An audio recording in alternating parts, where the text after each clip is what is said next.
Hi, this is your ABC Pool again. The White House told me that there won't be an official 2-minute warning when Biden starts his remarks, but you can take the introduction from the doctor as the official warning.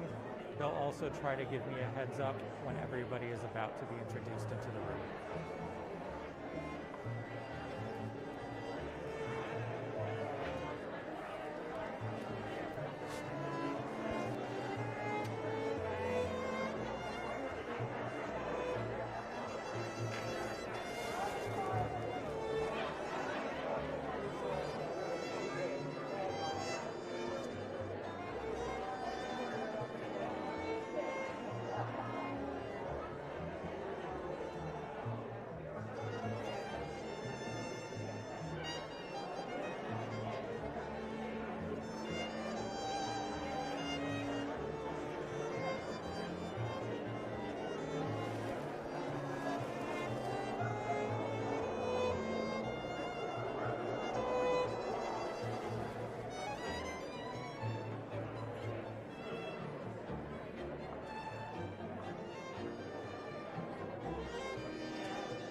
took a while to put together.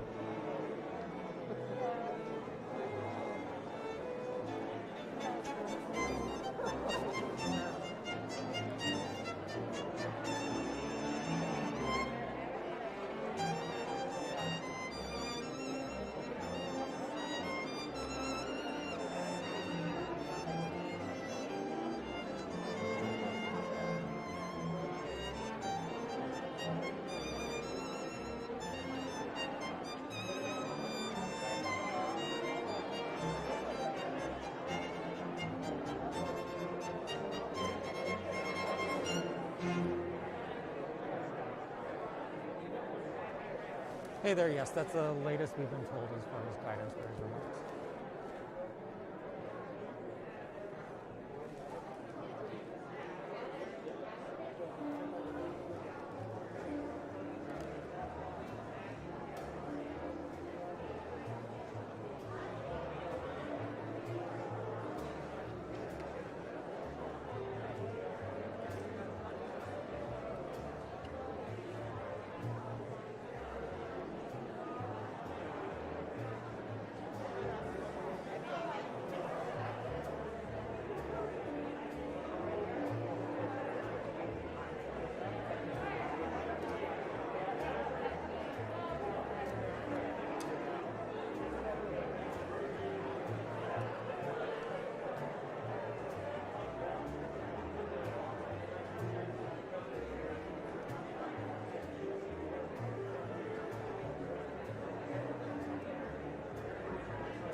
Thank you. Yes, thank you. Thank you.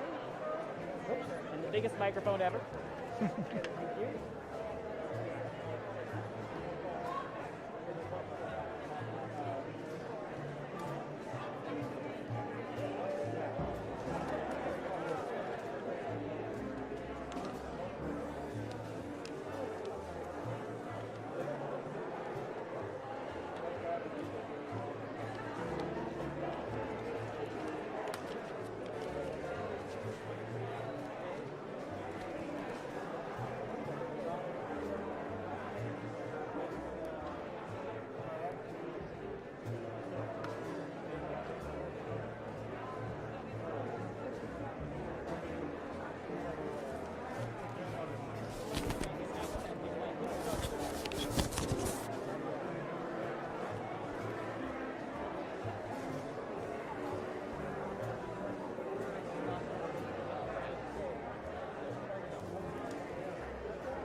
Ladies and gentlemen, please silence your cell phones. Thank you.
Administration officials walking into the room now.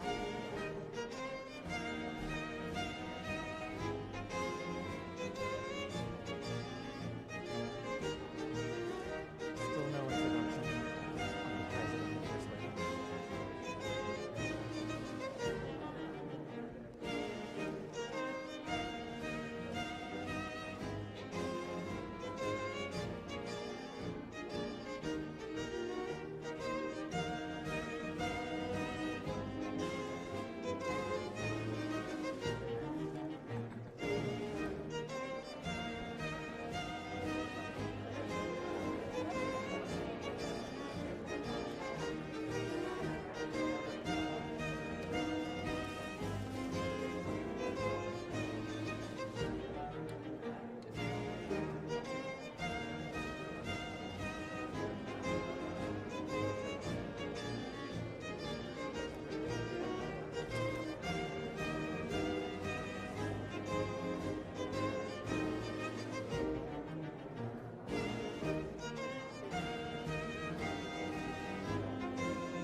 Ladies and gentlemen, the Vice President of the United States and Second Gentleman, Vice President Douglas being M. introduced Hoff. now.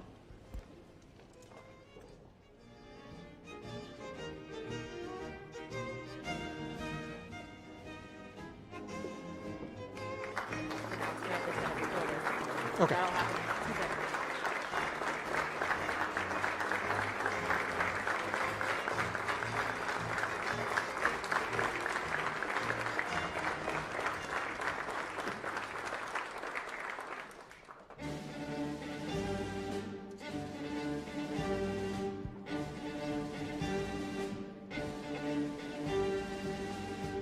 Ladies and gentlemen, the President of the United States and First President Lady Jill Biden and Biden, First Lady accompanied being by introduced Dr. now. Eja Ndom.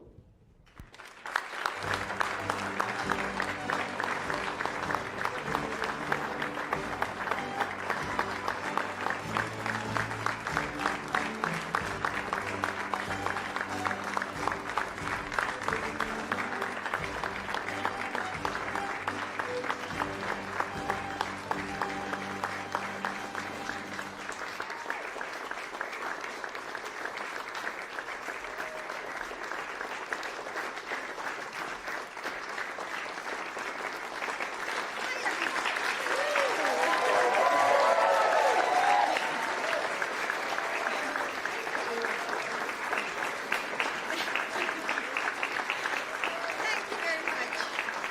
Thank you. Thank you. Gosh, so many friends here. It's so nice to see all of you. And you're getting me so emotional before I have to speak about cancer. So, anyway, welcome to the White House. And, you know, certain words have the power to make time stop. Malignant, aggressive, terminal, cancer. Like a spell, they still the air around us. Frozen in place, we feel the world we knew slipping away. In the span of a breath, 1,000 questions fill our minds. What can I do? How do I tell people? Why did this happen? And when the hands of the clock begin to move once again, we are not the person we once were, but someone changed. A mother imagining all of the things she might not be there to teach her daughters. A husband wondering how he will juggle chemotherapy appointments with work and childcare. A son trying to be strong for the parents who could outlive him.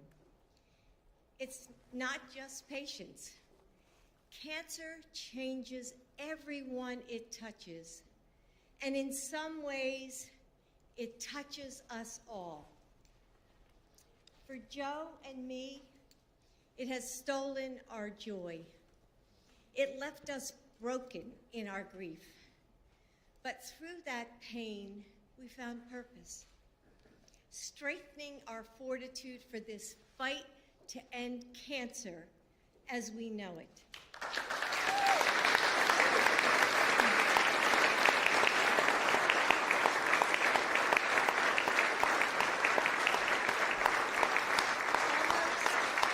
Almost 30 years ago, 4 of my friends were diagnosed with breast cancer in 1 year. And one of my dear friends, Winnie, lost her battle. Winnie inspired me to take up the cause of prevention and education. And since then, I've seen the darkness of this disease, financial devastation, confusion over care, and far too many families mourning loved ones. Yet, I've also seen hope. In just this last year, I met a woman whose life was saved by determined nurses who just wouldn't let her skip her screening.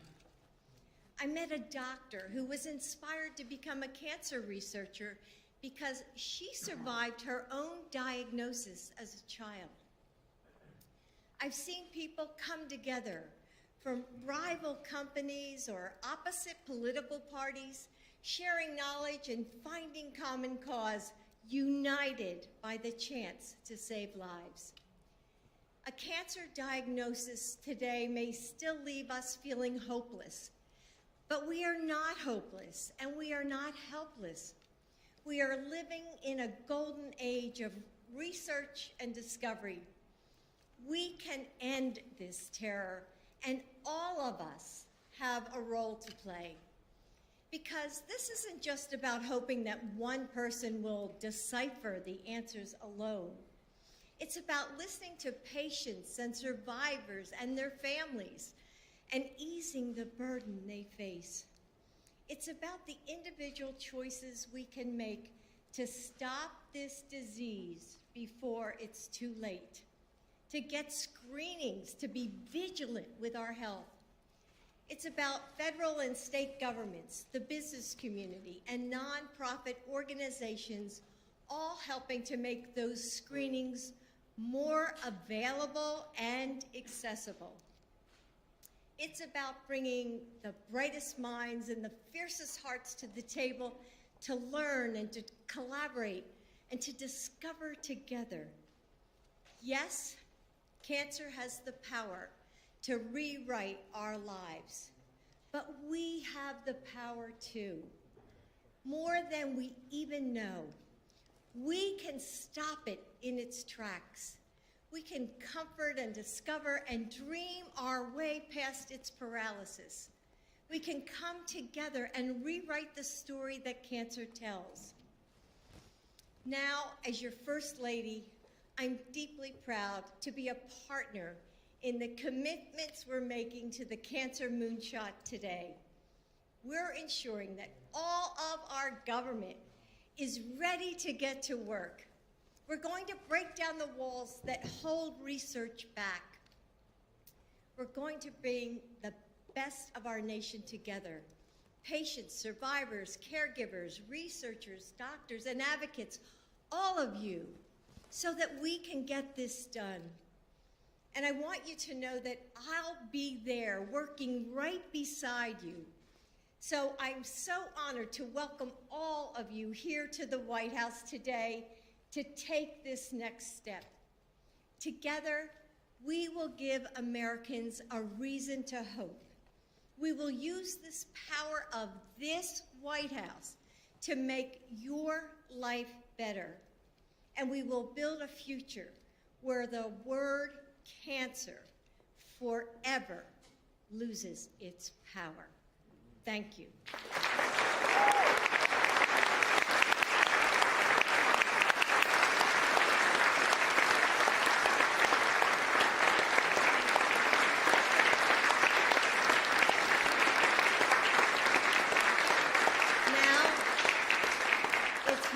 pleasure to welcome our next speaker.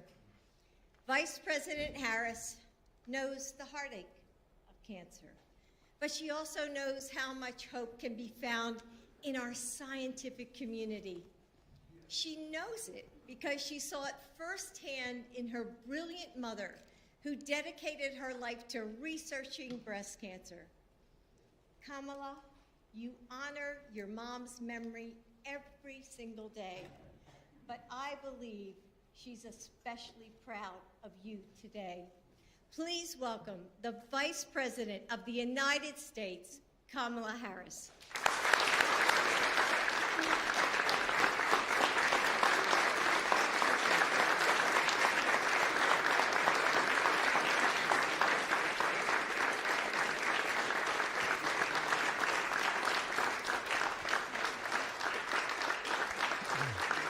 Dr. Jill Biden.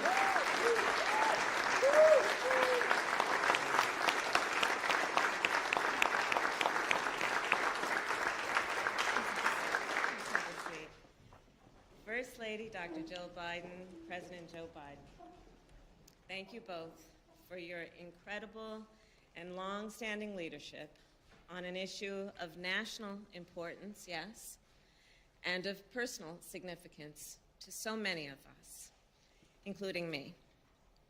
So as Dr. Biden said, my whole life I stood witness as my mother, a scientist, worked to end breast cancer. So my mother taught at public universities. She worked at a national laboratory. She published groundbreaking research. She was a peer reviewer at the National Institutes of Health, NIH, and collaborated with scientists around the world, including in France, Italy, and Canada. My mother's discoveries helped save women's lives. And I am so proud that she brought our nation and our world closer to the goal of ending breast cancer as we know it. And today we are closer than we have ever been. Since the turn of the century, we have made significant breakthroughs. We have learned so much about therapeutics and diagnostics, about public health and patient care. More people are surviving cancer. More people are enduring cancer after being diagnosed than ever before. And the death rate for cancer has fallen by about 25% over the past 20 years. In a moment, our president will lay out the new goals, ambitious goals, achievable goals for our nation to end cancer as we know it. These goals are not abstract, and they will transform lives. They will improve lives, and they will save lives. So I said at the outset that this is an issue of personal significance to so many and for me. You see, after a lifetime working to end cancer, cancer ended my mother's life. I will never forget the day that she sat my sister and me down and told us she had been diagnosed with colon cancer. It was one of the worst days of my life. And an experience that sadly, millions and millions of people in our country have had. My mother was a fighter, all 5 feet of her. You would have thought she was 7 feet, but she was only 5. And as I cared for her during those many months, I watched her courageous fight. But after countless rounds of chemo, her body gave out. She was transferred from the hospital to hospice.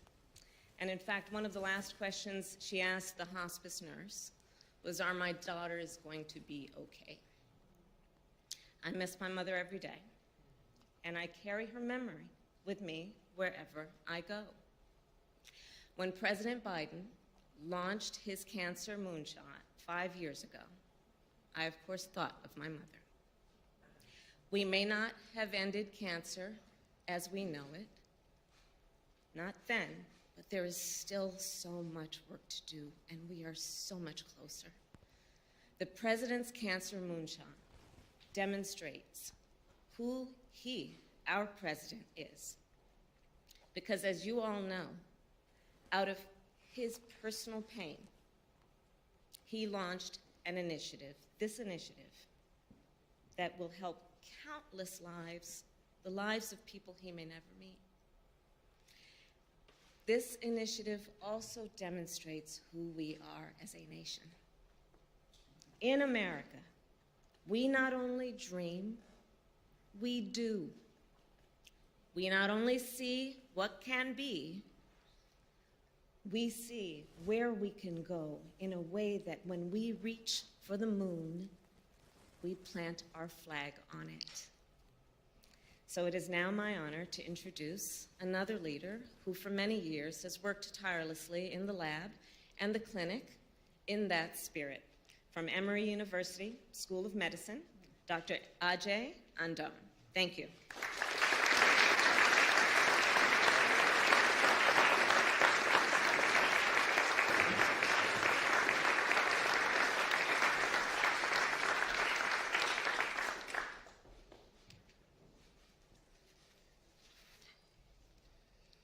All these new pandemic rituals, the taking off the mask at the podium, getting used to it. Thank you, Vice President Harris. It is an honor to be here with you and to follow the path paved by your mother and all the brilliant researchers that came before and whose shoulders we stand upon. To the First Lady, thank you for your empathy and for truly understanding the pain and the promise that is this fight. I am thrilled to be able to be here to introduce someone that many of us consider to be the country's patient advocate in chief, President Joe Biden. From my vantage point as a neurosurgeon scientist, constantly thinking of ways to treat cancer patients, to fight cancer, and seeing countless patients every year, and as a board member of the National Brain Tumor Society, I can confidently say that this is the most exciting moment in the history of our field. As a physician today, when seeing patients with aggressive cancers like metastatic melanoma or lung cancer, I know that many more of them will see durable remissions after treatments with therapies that harness the body's immune system to fight their cancer. As a researcher, I know that NIH has created grants targeting brilliant young investigators, yes, that's me, that encourage us to take risks and chart new directions for our work. As an advocate, knowing that there is a president who is throwing the full weight of the presidency behind this effort means that even between big announcements like this one, all levers of government are being pulled to create a brighter future for cancer patients. This is also an exciting moment for me personally because I'm here. As a son of Ghanaian immigrants who came to the United States with nothing, there was a time when I could not participate in the scientific discussion in the United States. We have a ways to go before we're harnessing all of the diverse talents of our country. People of every race, ability, gender, and orientation. But the progress that we have made means that we're constantly bringing new ideas to this challenge. I stand here as a husband to Kelly, a father to Joseph, who's 9, and Emily, 6, to tell you that this is a moment to believe in a healthier future for all families, to believe that we can end cancer as we know it, to believe in science, and to believe in America. Standing firm in that belief, it is my honor to introduce the person charting the course ahead with vision, purpose, and so much hope. The 46th President of the United States, our Advocate-in-Chief, Joe Biden. President Biden being introduced now.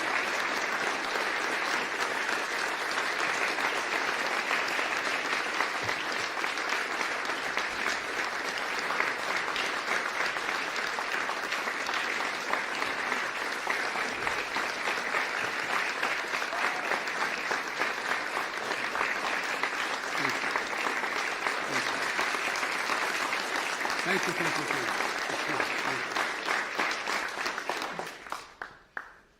thank you. Thank you, thank you.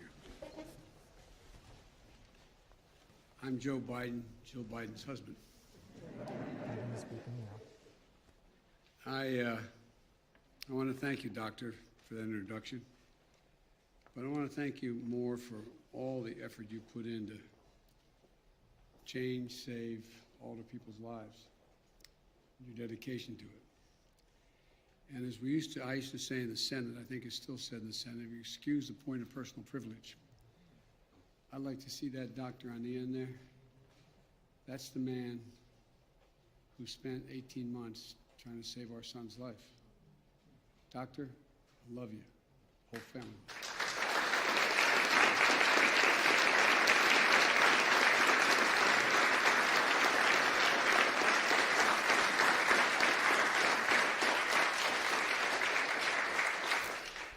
Folks, the doctor's optimism and fearlessness embodies what our Cancer Moonshot is all about. And of course, I want to thank Jill and Kamala and Doug. They just shared how personal it is for them and our families. And like so many of you, every one of you have a story. Every one of you have a story. And our message today is this: we can do this. I promise you, we can do this.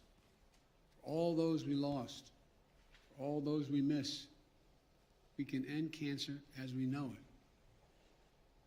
it. I committed to this fight when I was vice president. It's one of the reasons why, quite frankly, I ran for president. Let there be no doubt, now that I am president, this is a presidential White House priority, period.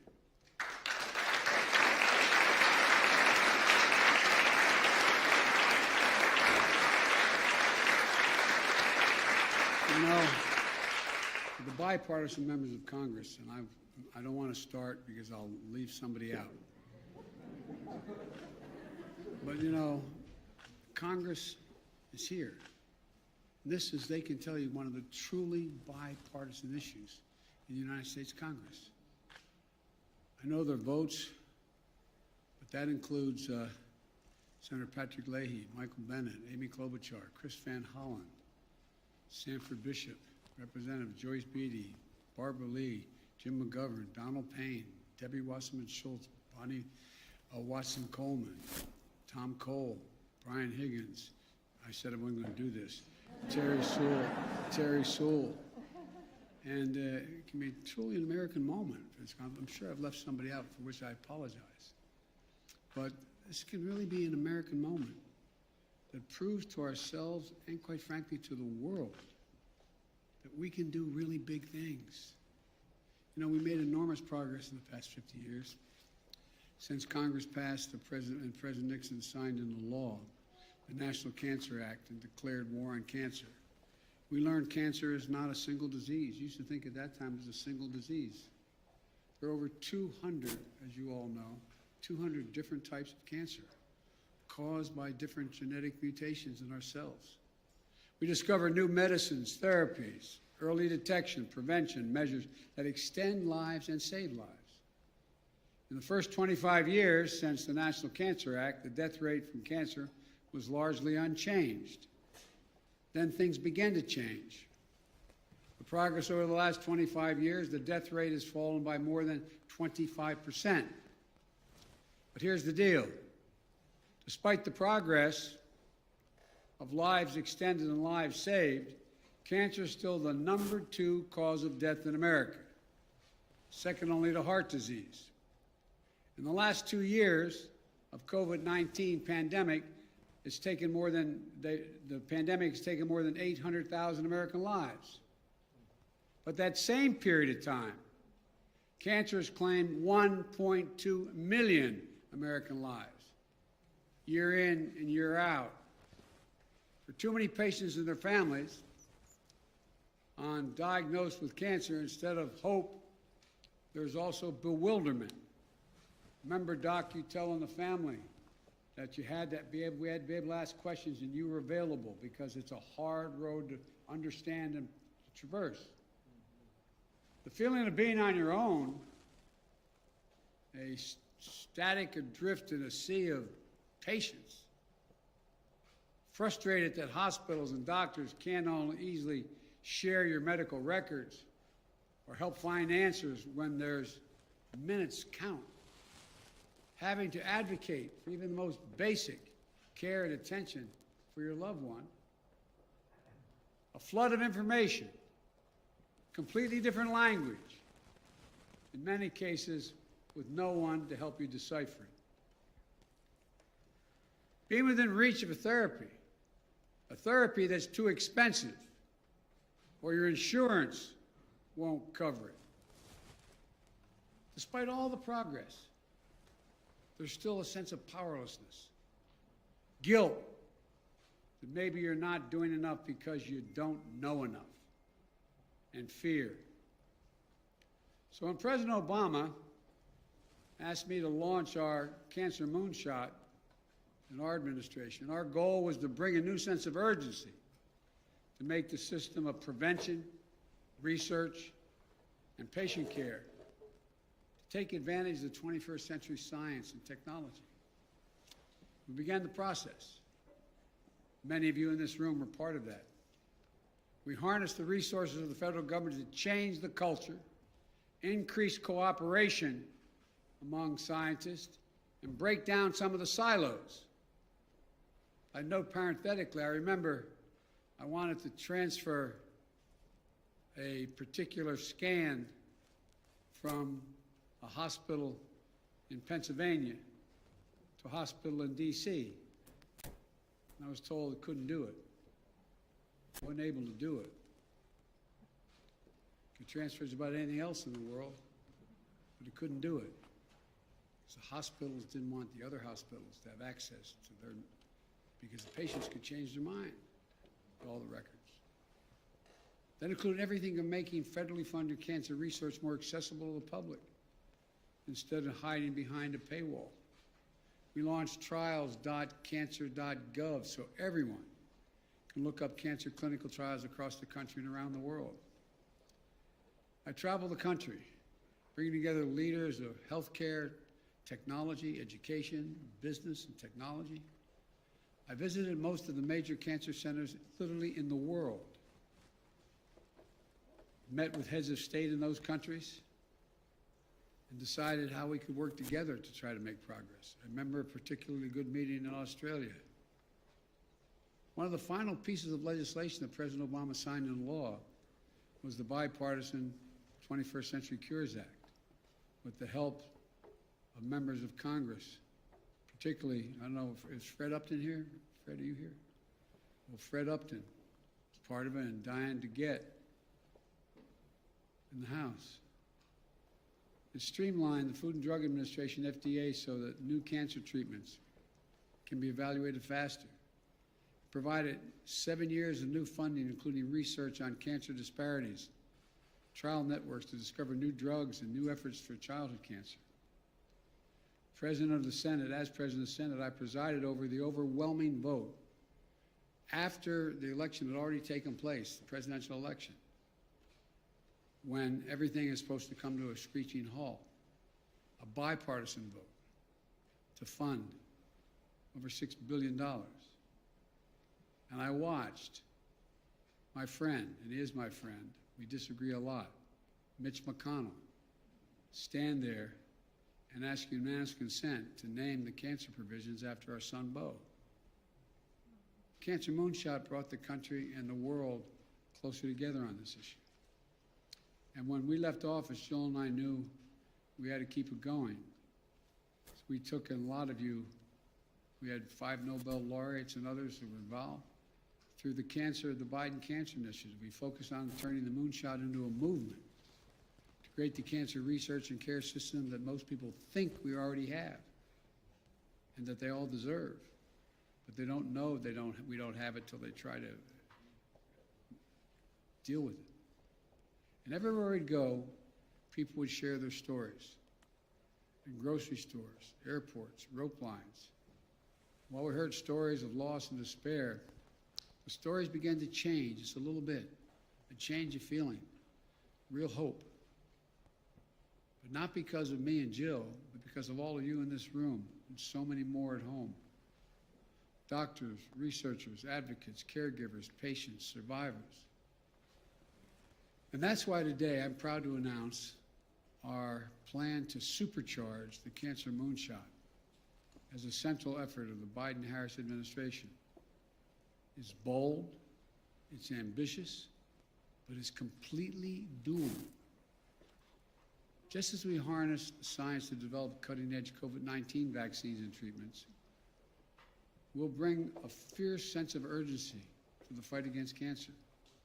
The goal is to cut the cancer death rate in half in the next 25 years, at least by 50%, and to turn more cancers from death sentences into chronic diseases that people can live with, to create a more supportive experience for patients and their families, and by doing these things and more, to end cancer as we know it.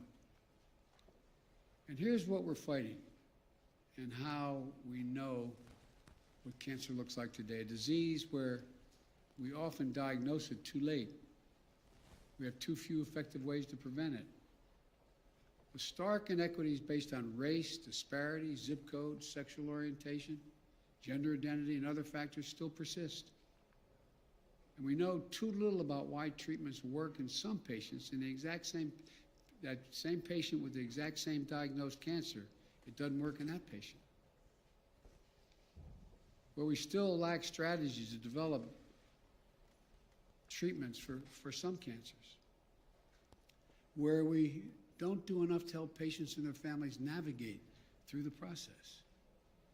We don't learn enough from patients' experiences or their data. In fact, when we first started this work, one of the first things we did was make sure that doctors and researchers work together, share information, allow patients to share their data with other doctors and researchers to help others. But there's so much more to do. I remember we were going through this in the Moonshot, and my saying that I was told, oh, well, patients don't want to share their data. They all want to share their data. Sometimes y'all don't want to share what you know. And for each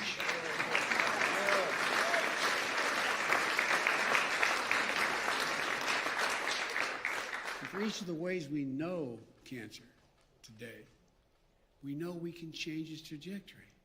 For example, to prevent cancer, scientists are exploring if the new mRNA vaccine technology that brought us safe and effective COVID-19 vaccines could also be used to stop cancer cells when they fail, when they first arrive. Get them then. To target the right treatments to the right patients. We're learning more about how to use genetics, immune response, and other factors to tell which combinations of treatments are likely to work best for a particular individual. To address inequities, we can target prevention, detection, and treatment efforts so that all Americans, whether they're urban, rural, or tribal communities, have equal access to cancer diagnosis, therapeutics, clinical trials. There's so much more we can do. As I said at the beginning, this is the presidential priority. I will do my part on funding and using my authorities as president to break log jams and speed breakthroughs. I challenge and encourage all of you to continue to do your part. This will be bipartisan.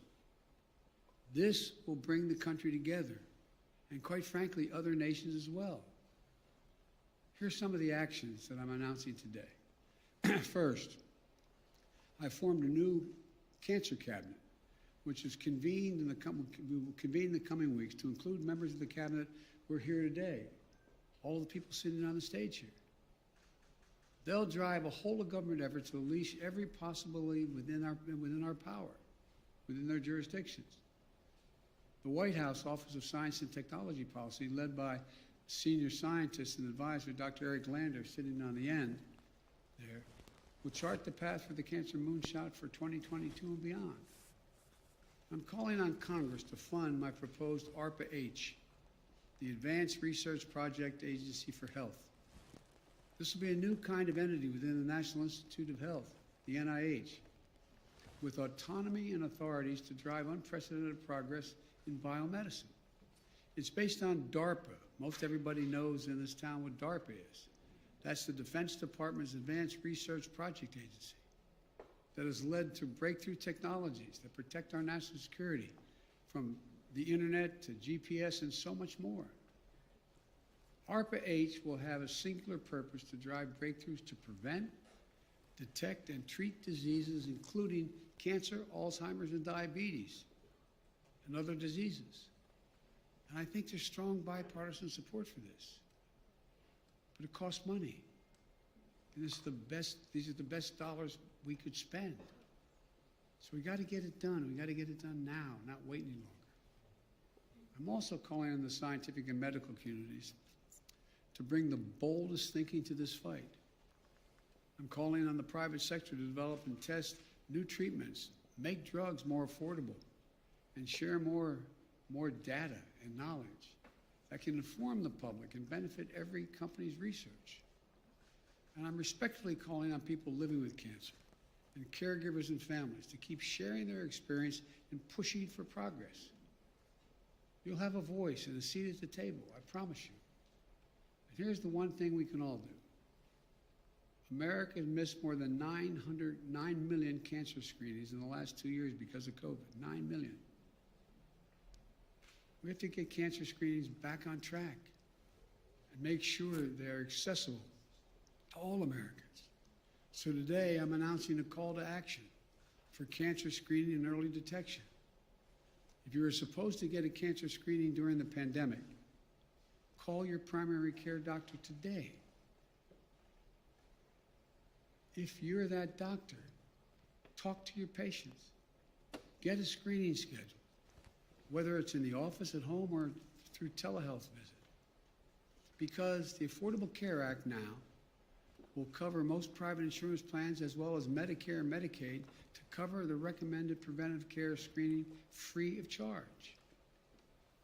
I'm calling on companies, healthcare providers, nonprofits, and others to step up, including developing mobile units and pop-up clinics to reach people where they live. And if you're putting off screening because you're afraid of what you'll find, they'll find. Let me say this, and so many people are, put it off. Last November, I got a colon cancer screening. I'm glad I did. Trust me, I know cancer's scary. Going to the doctors can be scary. But screening is how you catch it early before it's too late. The earlier you get it, the better shot you have. Let me close with this. There's a quote that when I made one of these speeches years ago, 5-6 years ago, was attributed to Yo-Yo Ma. I later was informed it was attributed to Vince Lombardi.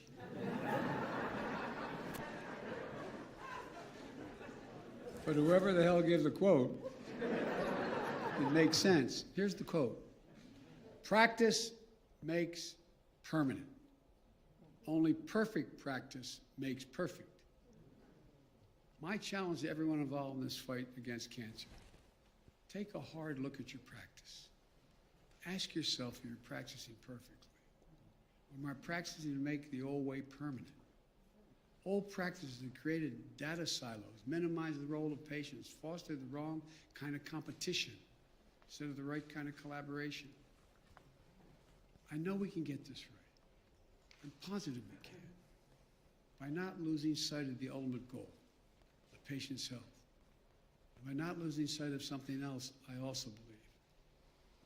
America is a single place on earth, single country that can be defined, as I told Xi Jinping, by one word: possibilities. Possibilities. When we work together in America, there is nothing beyond our capacity. Nothing. So let's show the world what's possible. Let's show the world that we're committed. Let's show that we can do big things. That in the United States of America, when we work together, there's nothing beyond our grasp. I mean, nothing beyond our grasp. And I know of nothing, as I think my colleagues would say, that's more bipartisan that take on this fight and fundamentally change cancer as we know it. It's a mission that can truly unify the nation. It shows us at our best working together and rather than working against one another.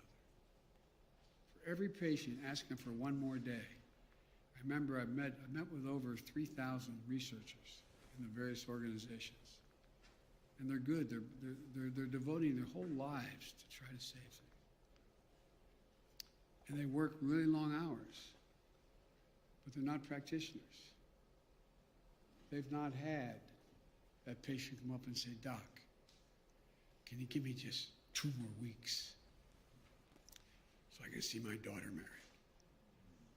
Doc, all I need, can you do anything? Give me just 6 more months to see the baby born. That's all I'm asking for, Doc."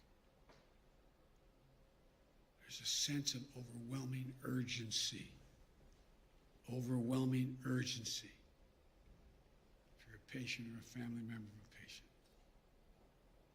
Every patient asking just for one more day. They're not asking to cure me. One more day. One more week. Can I get another year to be able to do boom? For survivors and caregivers who carry the physical and mental scars of treatments and recovery. And for those who have lost, and for the ones we can still save, let's end cancer as we know it. I refuse to believe this is beyond our capacity.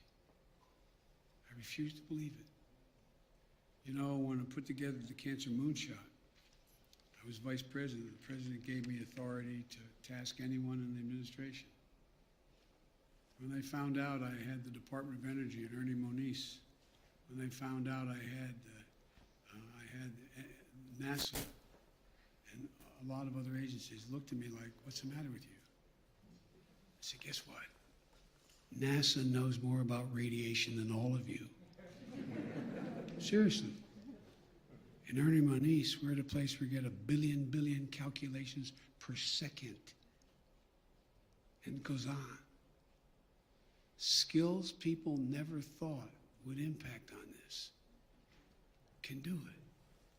So my plea to you scientists is share data as best you can.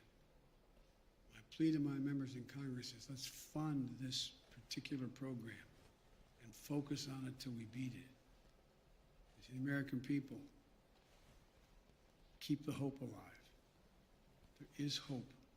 There is hope. And I'm confident, absolutely confident, if we make all our effort to deal with it, we can make fundamental changes in people's lives and change the families in this country in a much better position than they are today with regard to cancer. Thank you all for being here. I appreciate it.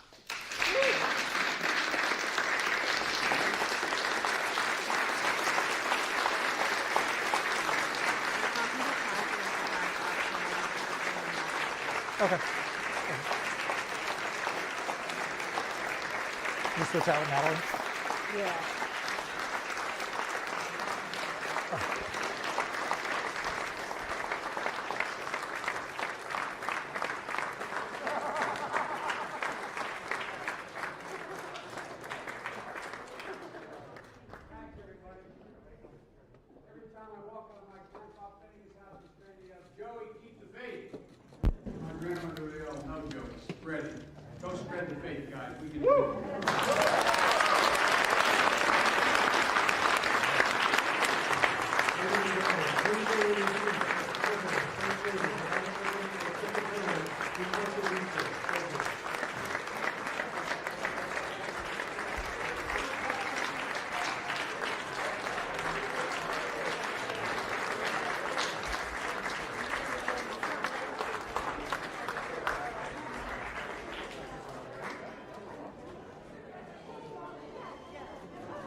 He's talking.